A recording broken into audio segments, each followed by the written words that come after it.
le Méga Plein Air Show avec Yves Laroche sur CGIT-FM.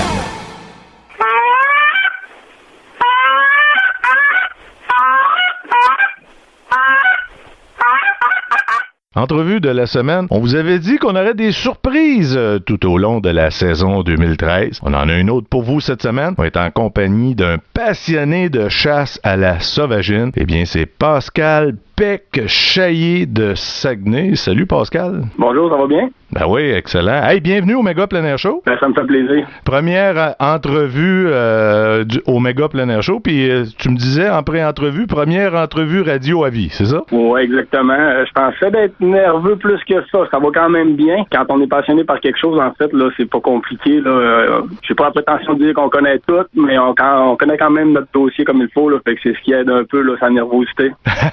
C'est sûr. Écoute, on va faire attention à toi, on te le promet. Mais j'ai dit en introduction, passionné de chasse à la sauvagine. Ça fait quelques années que tu chasses, toi, là. Moi, en fait, je chasse l'oiseau migrateur intensif depuis l'âge de 12 ans. J'ai maintenant 36 ans. Fait que ça fait quand même un bon bout, oui, que je pratique cette activité-là. Là. Toi, t'es pas guide, hein? Non, je suis pas guide. On guide pas ici. En fait, il y a même pas de service de guide ici dans la région de Saguenay. Il y en a peut-être au Lac-Saint-Jean un petit peu, mais ici, côté Saguenay, là, il n'y a pas de service de guide. On n'en veut pas vraiment, je te dirais. Ça veut dire que toi, tu pratiques ton activité avec des chums qui sont aussi passionnés que toi, c'est ça? OK. En fait, c'est plus un peu qu'une passion. Là. Je te dirais qu'on chasse, la chasse pas mal toute notre vie. On chasse pas juste l'oiseau migrateur, quoi qu'on a une grosse concentration de tout ce qu'on fait côté chasse qui est concentré là-dessus, mais on chasse aussi le gros gibier. On chasse à peu près qui chasse au Québec là, présentement, là, qui est légal de chasser. Fait que c'est pour ça que je dis que c'est comme plus une passion. C'est 365 jours par année. C'est tout le temps. On vit de ça, puis on fait que ça. Là. Mais ça veut-tu dire que vous suivez pas la réglementation, vous autres là?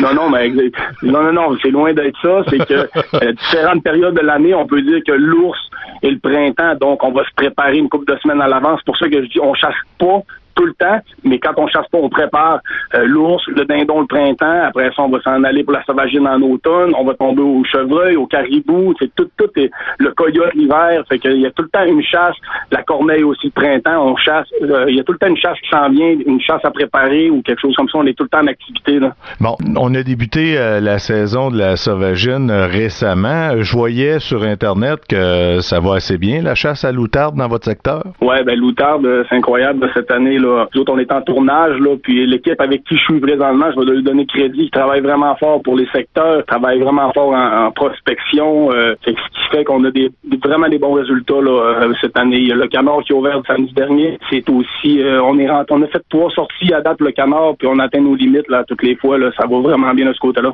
Wow! Je suis impressionné. Hey, juste pour le fun, qu'est-ce que vous utilisez comme on va dire le nom anglais, comme decoy, là, entre autres pour l'outarde? Pour l'outarde, on y va avec une valeur sûre, je pense, là, c'est full body Bigfoot. Mm-hmm. On a quand même un bon setup. C'est ce qui fait aussi la différence, hein, des fois. Vaut mieux miser sur la qualité et non sur la quantité. Nous autres, on y va vraiment avec le full body Bigfoot, ouais. Comme passionné de chasse à la sauvagine, moi, je peux te dire que je trouve que c'est un plus grand défi de chasser l'outarde ou les canards parce que on est obligé d'employer des appâts conventionnels et non pas des appâts électroniques. T'es-tu d'accord avec ça? À ce niveau-là, je suis 100% d'accord avec toi. Pour ce qui est de la vocalise ou de l'appel de la sauvagine, il y a plus d'ouvrages à faire au niveau de l'outarde puis du canard, ça c'est bien évident, puisque l'oie blanche, on se sert d'un corde électronique. De là à dire que la chasse est plus facile, je suis pas certain, par exemple, parce que quand le setup est beau, le setup est parfait, on colle quand même notre gibier assez bien aussi. L'outarde, elle, ce qui se passe, c'est que quand on va se cater le soir, on va faire de la prospection. Elle se tient dans un champ. Si elle n'a pas été dérangée de la journée, s'il n'y a rien qui a fait peur, elle va se lever pour aller se coucher à l'eau, elle va aller boire, tout. On est sûr à 100% que le lendemain, elle va revenir dans le même champ. Mm-hmm. La différence un petit peu avec l'oie blanche, c'est que l'oie blanche, on dit souvent ça, elle est folle un peu, c'est qu'elle peut aussi bien décider, même si elle n'a pas été dérangée la veille, elle peut aussi bien décider de passer douette, s'en aller 6 champs plus loin, ce qui fait qu'on a des bons résultats à l'oie blanche, c'est à cause du volume, en fait. Fait que plus il y en a, mieux c'est sûr. Quand il y a 5-6 champs qui sont chargés des alentours, les oies se promènent d'un camp à l'autre. C'est là qu'on réussit à faire décrocher souvent des jeunes qui vont venir nous passer au-dessus de la tête. C'est là qu'on a des résultats. Là. Hey, justement, ça a-tu commencé à voler les oies blanches dans ton coin, là? Ben, comme je te dis, on s'occupe quand même pas mal de notre secteur côté prospection. Je peux te dire que la migration est bel et bien enclenchée. De là à dire qu'ils sont en grand nombre, ça serait te mentir. Ça commence tranquillement, sauf que, comme dirait pas mal tout le monde dans le secteur, ça, on n'est pas pressé. Quand l'oie blanche arrive en trop grand nombre, ben, elle pousse l'outarde un peu, là, qui cherche à s'en aller. Fait qu'on profite un peu là, de nos semaines de belle chasse à l'outarde, puis l'oie blanche, quand elle va arriver, ben, on va être là pour l'accueillir aussi. Là. T'es aussi, Pascal, un testeur pour Pro Expédition. Je me trompe-tu? Non, c'est exact, oui. En plus d'être un passionné de chasse à la sauvagine, t'as développé une autre passion les dernières années, hein?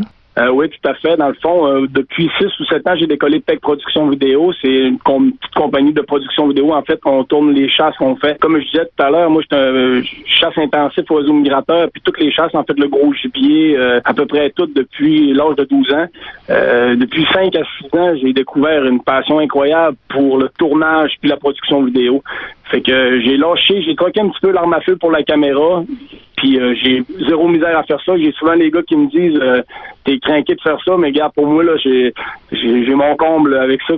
Quand les gars me font une belle chasse, je réussis à pogner des belles images. Je suis aussi content qu'eux autres là-dessus, y a pas de problème. Après ça, en studio, passion totale aussi pour ça, là, monter mes images avec la musique, tout, c'est vraiment quelque chose de spécial pour moi, là, dans lequel là, je vais m'aligner de plus en plus. Là.